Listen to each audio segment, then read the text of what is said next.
Justin Trudeau is talking about me today. Yeah. During a speech to his Liberal caucus, Trudeau referred to me as a twofer. And now, Pierre Poilievre's new candidate in Durham is a twofer. Now, I'm not exactly sure what that means in reference to a human being. I'm also not sure how the Prime Minister has time to be name-calling when he should be trying to save his failed administration. But I thought I would take this as an opportunity to introduce myself, since you certainly can't take Justin Trudeau's word for it. Hey gang, what's up? Just Ehren right here, Question Period Canada. How y'all doing? If you're new to the channel, welcome. To the regular viewers, thank you for coming back. My name's Ehren, this is Question Period Canada. Do you recognize Jamil Jivani from the introduction? Well, he's a piece of work, guys. Trudeau will not be able to handle a guy like this, I don't think. We're going to be watching and learning more about Jamil Jivani, because that's what we're doing here, learning about Canadian federal politics. And this guy is certainly one to watch. He's entertaining, well-spoken, handsome, all those things. We'll get back to Jamil Jivani. Let's take a peek at some crazy stuff that's been going on with him since he's been elected and what happened just before he was.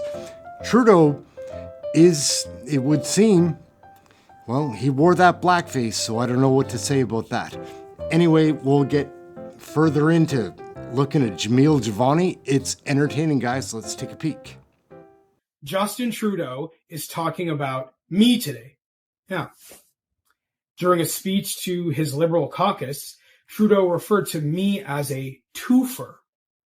And now, Pierre Poilievre's new candidate in Durham is a twofer. Now, I'm not exactly sure what that means in reference to a human being.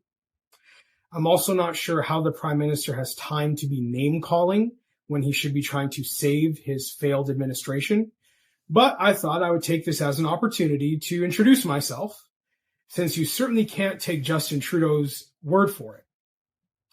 I'm recording this video where I live, the place I rent in Oshawa. I've lived in Durham region for years. In fact, I used to record a national talk radio show for News Talk 1010 at a home studio in an Oshawa apartment. My sister, her husband, and their very cute golden doodle also call Durham region home. This is a place that I have planted roots in. It's a place I care about. It's a place I hope to represent in Parliament if that is the will of the people of Durham. Now, I wish I could tell you I own a home here, but I don't. I'm a renter because, like many Canadians my age, I can't afford a home. I can't afford down payment and mortgage payments. It's just, after 8 years of Trudeau, just can't do it. And that's one of the reasons I'm running for office, because we need generational, transformational change. We need meaningful change in this country after the damage that Trudeau has done. In my 36 years, I have crammed in a lot of life experience, I assure you. I've been a writer for the National Post and the Toronto Sun. I wrote a book called Why Young Men, about the challenges that boys and young men are facing in modern society. And I survived stage 4 non-Hodgkin's lymphoma. Just 2 weeks ago, I was officially declared cured of cancer. It has been a long road, 5 years of remission to get to this point. But I'm here because I'm a fighter. And when I say that I'm going to fight for the people of Durham, I mean it. It's not just a choice I make to be a fighter. It's in my DNA. My mom is a fighter. She raised me and my younger sisters primarily by herself. She fought every day to make sure we had what we needed to get through life. And because she believed in me and she pushed me and she encouraged me when I was at my lowest points as a kid, I went from being considered illiterate in grade 10 to, at the age of 22, having a scholarship to Yale University to study law. My life has been unique. I've had a lot of ups and downs, but the common thread is that I fight for everything that I have. And I am going to fight for the people of Durham.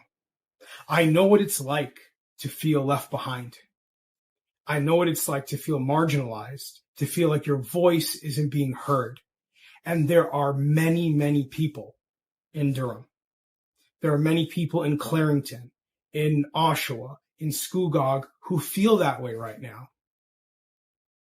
And I am going to be an MP who brings those voices to the forefront, who fights for our communities, because we currently have a federal government that is ignoring us, neglecting us, not doing its job.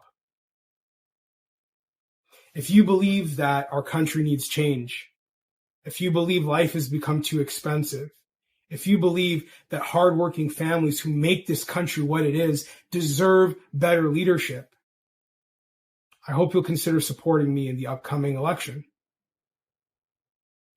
You can learn more about me, and you can learn about how you can get involved in our campaign at votejamil.ca. I hope you'll consider it. Thank you. All right, so it worked out for Jivani. He got elected. That little smug laugh and grin, whatever Trudeau was doing, called him a twofer. Now he's in the House, and let's see how he deals with what would seem like racism, prejudice, I don't know. What do you think he was referring to when he called him a twofer? Anyway, let's get into the next piece. There's no fooling Canadians, not the people that are watching my channel, not the people that I want to watch. You guys are onto this too. Let's take a peek at this guy in action. Jamil Jivani. Yeah, let's watch him go. Now, I am aware that there is a liberal playbook that gets used against people who disagree with this Prime Minister. A playbook that likes to marginalize and vilify anyone who has the audacity to stand up and say what is happening in this country right now is not right. And that playbook the Prime Minister likes to use, likes to cast people who disagree with him as racists. And I would be welcoming the Prime Minister to try that with me. You know, based on our history, I don't think that's going to go so well for him. But I also believe that he is completely out of touch with the needs and desires, the hopes and dreams of our very diverse country and the diverse communities like the one I represent in Durham. He's welcome to take his claims that people who disagree with him are racist to my African father and see how that goes for him. He also uses this liberal playbook to marginalize and vilify Canadians who disagree with him by calling those of us who believe in traditional family values bigots. And I say to him, come to my riding, my diverse riding in Durham, and try that on us, where we have Christians and Muslims, Sikhs, Hindus, and Jews living together, all people who believe that mothers and fathers matter. He's welcome to try that with us. And I know his liberal playbook also likes to say that people who disagree with him don't care about the working class or don't care about vulnerable people. And I don't think that's going to work on me either. I am not a trust fund baby. Like most people in this country, I have clawed and I have scraped and worked hard for everything that I have. I don't think the Prime Minister can say the same thing. And the reality is this. He's welcome to try that message on people like my mom. She'd love to have a conversation with him. A woman who raised 3 children by herself. 68 years old, sorry mom. Continues to work hard every day because she cannot afford to retire in this NDP liberal economy. The liberal playbook is not going to work. They can try their greatest hits. Tune up the guitar. Tune up the banjo. The greatest hits aren't hitting anymore. And I'm here to deliver that message very, very clearly on behalf of my community in Durham and anyone else in this great country who is unhappy with what is happening and frustrated to feel like they are not able to say what is happening in their hearts and their minds, do not feel validated and affirmed by the reality they experience, not being echoed by many of the institutions across this country who have bought into a narrative that simply does not reflect reality. So what do you think, gang? Is he just really good at giving speeches? Jamal Jivani seems legitimate to me. Until he gives me a reason not to trust him, I'm going to. here is a little more reason for you to maybe, possibly, be open to trusting him. This is a new group of conservatives, and it looks different, sounds different than it used to, but we just need an election, guys, and I'm pretty sure this guy will get reelected. Twofer. Whatever. My goodness, how well did he handle that? Mr. Speaker, it's been 24 hours since the Leader of the Opposition sent the Prime Minister a letter asking him to reject Toronto City Hall's request to legalize hard drugs. And we're getting no serious answers from this NDP Liberal government. After seeing death and disorder in BC, why can't the Prime Minister take the no-brainer and say no? At what time today can we expect an answer to Toronto City Hall? Hear, hear. The Honourable Deputy Prime Minister and Minister of Finance. Mr. Speaker, I think the members opposite were not listening to my previous answer. The only pilot project in Canada is in BC. BC has serious concerns. We share them, and we're acting urgently together to resolve them. There are no other pilot projects anywhere in Canada. I think all Canadians are aware of the BC experience and need to take it into account. But you know what, Mr. Speaker? We've invested $200 billion in the healthcare system. They voted against it. Yes. Okay, one more look and then the wrap up. Like, this guy is even solid in committee. He is well spoken.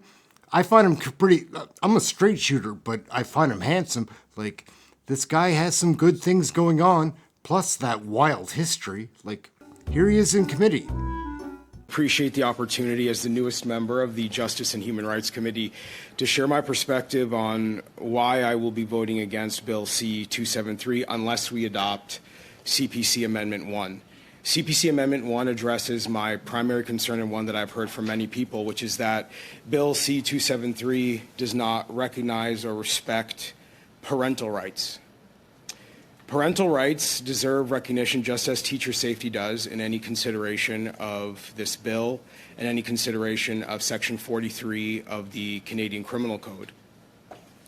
And we have heard from many parents who are concerned about their place being completely excluded, undermined, disrespected, and disregarded by the current Liberal government. And it's not hard to see why many moms and dads might feel that way.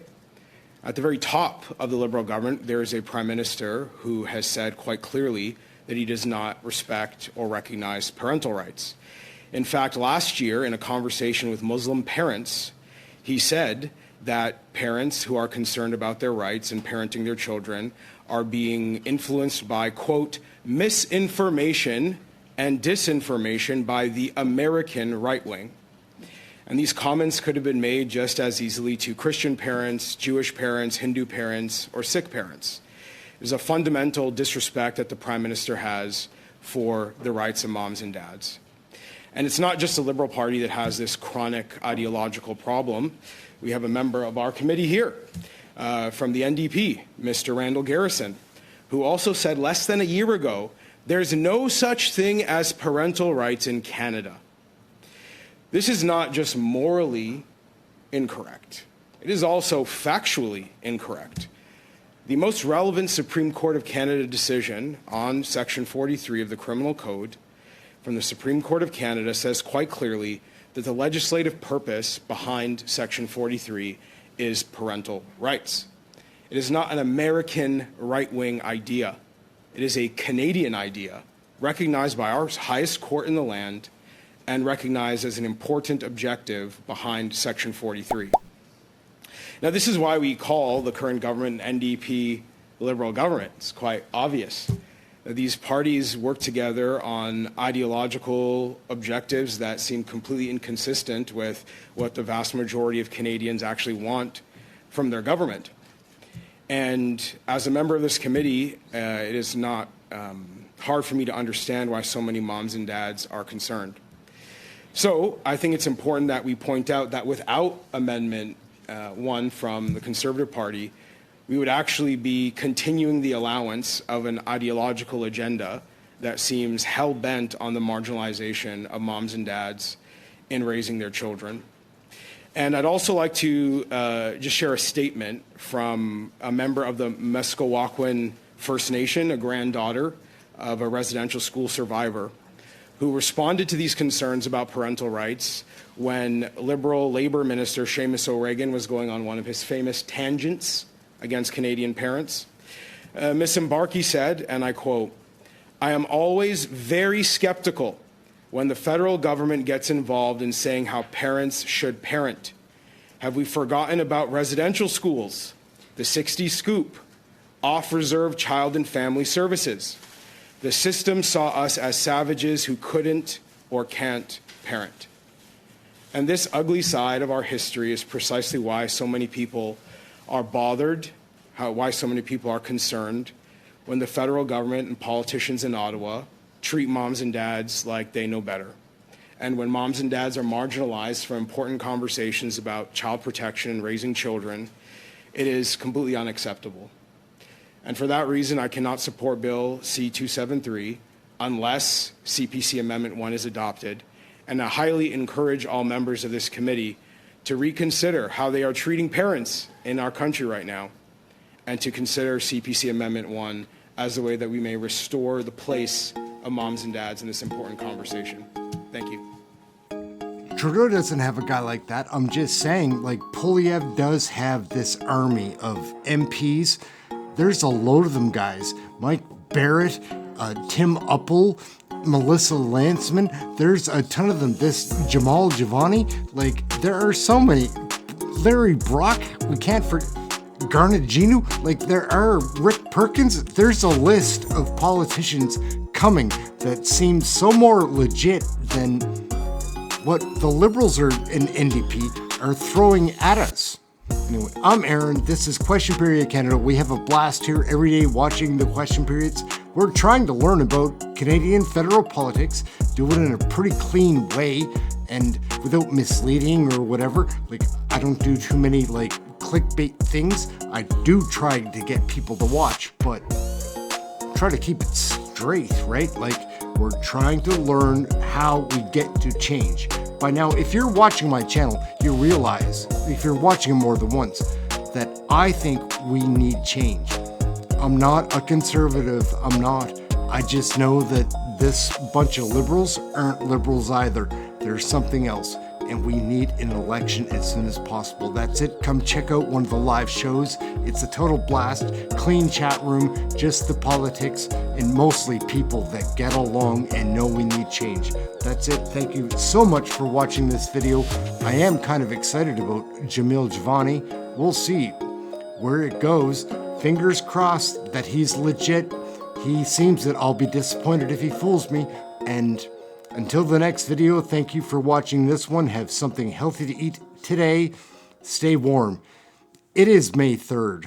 It's getting easier to do even in all these tent towns that are popping up. Goodness gracious, we need an election. Ciao for now. Take care.